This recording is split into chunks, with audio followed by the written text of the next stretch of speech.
trans people's preferred pronouns and actively misgenders them in his national newspaper columns is engaged in a discourse of censorship. He is saying, this is language to which I object. People calling themselves she when I think they are male is a language to which I object. I'm not going to recognise it, and I'm going to say that it is wrong. That is engaging in a discourse of censorship. It's also so arrogant to engage in that discourse when you are not a stakeholder in it. It matters nothing to you whether or not a trans person chooses to identify in whatever way, but you are so arrogant as to think that you are allowed to censor them from doing that. Utterly repulsive. No, thank you. I'm coming to you, don't worry. Peter Hitchens, when you write that a discourse of Islam is what causes Muslim men to rape, you are engaged in a discourse of censorship. You are saying that the discourse of Islam is something that is wrong, something that should not be allowed, something that you object to. Yeah, go for it. Is it not true that to have a different opinion isn't the same as telling other people that they shouldn't have or they can't have that opinion? Absolutely not. No.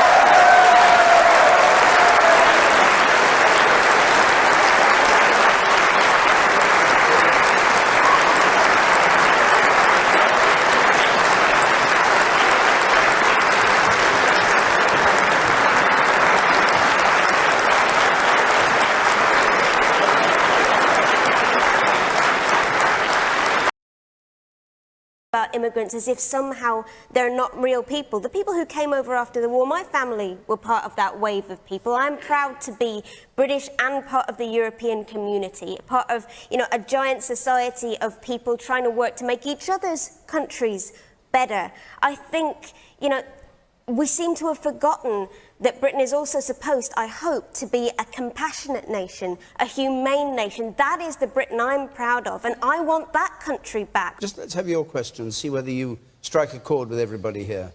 We knew what we voted for in leaving the EU. Why are Remainers making out constantly that we are uneducated people that didn't understand Brexit and what we were doing?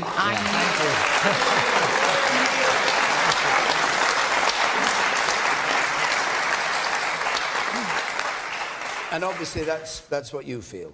Yes. You feel as I feel we knew, I read everything, I looked into everything. It's how I felt, and I did the old-fashioned pros and cons in writing, and I wanted to leave. But people now are making out as if we're uneducated, as if we don't know what we were doing. And I just think they need to stop doing that. Anybody else who feels that, incidentally, throwing things at the television or shouting at it is an occupational hazard of watching Question Time. You, sir, the man behind, do you agree with her? Yeah, I'm one of those people. I find it absolutely abhorrent that people like you come on the end and call that the British people, we lack compassion. You're essentially calling us fascist and racist just because we have concerns about immigration. I'm a primary school teacher and I've worked at various schools where... Yes, but unfortunately that's exactly the tone that we're taking. I've worked at various schools where English is genuinely not the first language on the playground. Not between the children, but by the parents. Quite often, you go around, because once upon a time people came to this country and gradually integrated and were welcomed. We're a very welcoming nation.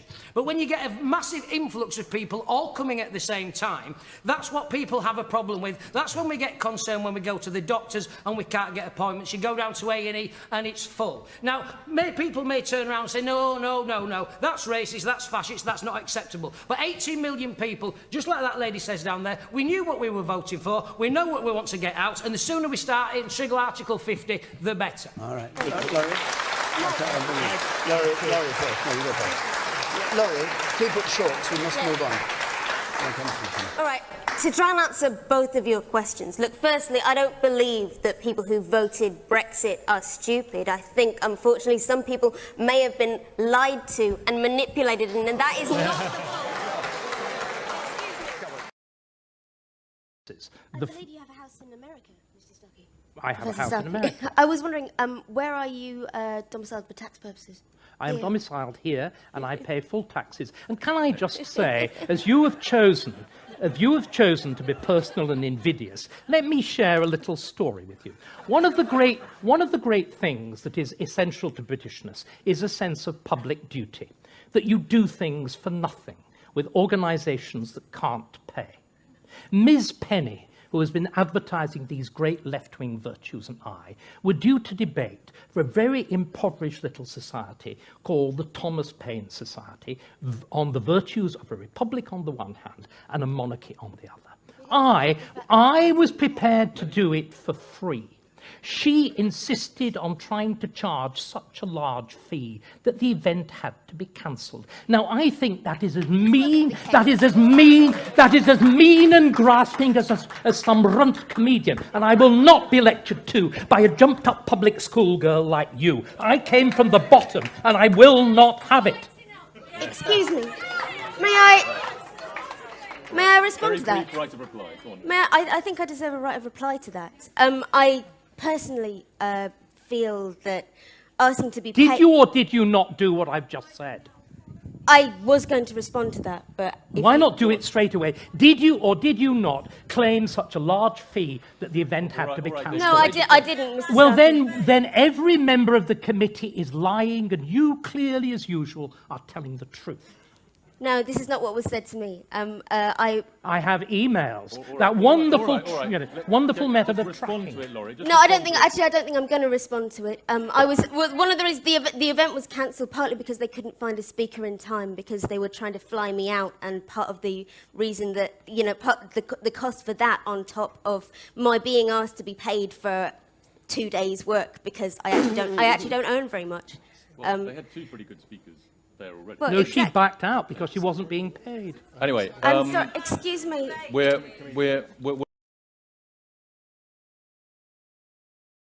joined now by the author and journalist Kate Welsh. Welcome to the programme.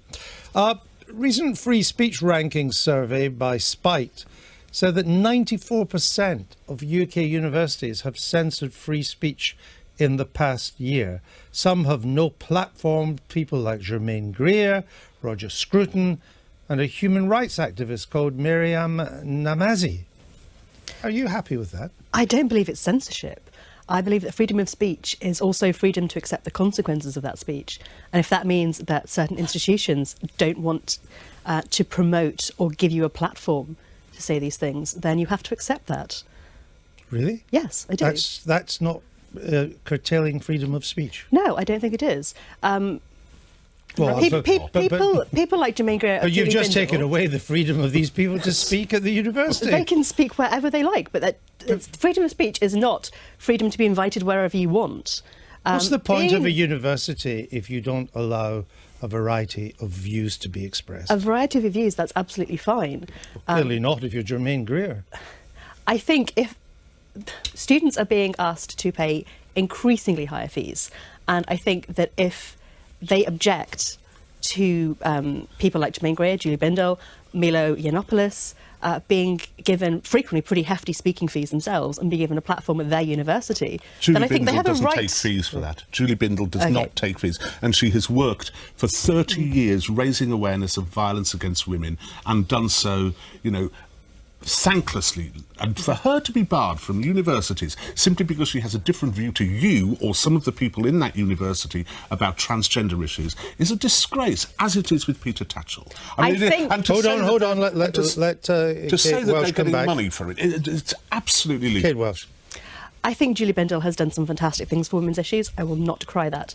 I do believe that she has frequently incited hatred against transgender people, and that puts... But she hasn't. She's defended transgendered people. I've heard her do it. She's done it to me. I've spoken to her about it. She's defended transgender people where all she does is cleave to the notion, which is actually a scientific fact, whether you like it or not, which is that someone who has transitioned from a man to a woman is still technically, essentially, if you wish to call it, essentially a man. The issue is not what is right or wrong. The issue is, shouldn't you be able to hear the views on both sides of the argument? And you can't if you ban people. I mean, the Lincoln University, a student union, it banned the University Conservative Association from social media because the association had pointed out that the university had a low ranking when it came to free speech. I mean, this is getting ridiculous. I don't think that's on the same par as criticising who's being invited to speak at universities, or to say that a democratically elected student union preferring not to sell papers like the Daily Mail. But why would you do it at all? Why are you scared? I'm not remotely scared. Well, I know, but isn't a university exactly the place where there should be this cross-fertilisation of ideas, of political opinions, a breadth of informed opinion, of contentious opinion, of things which you might find difficult to accept, and things which I might find difficult to accept? That's what we should have at universities. Surely that's the point of it.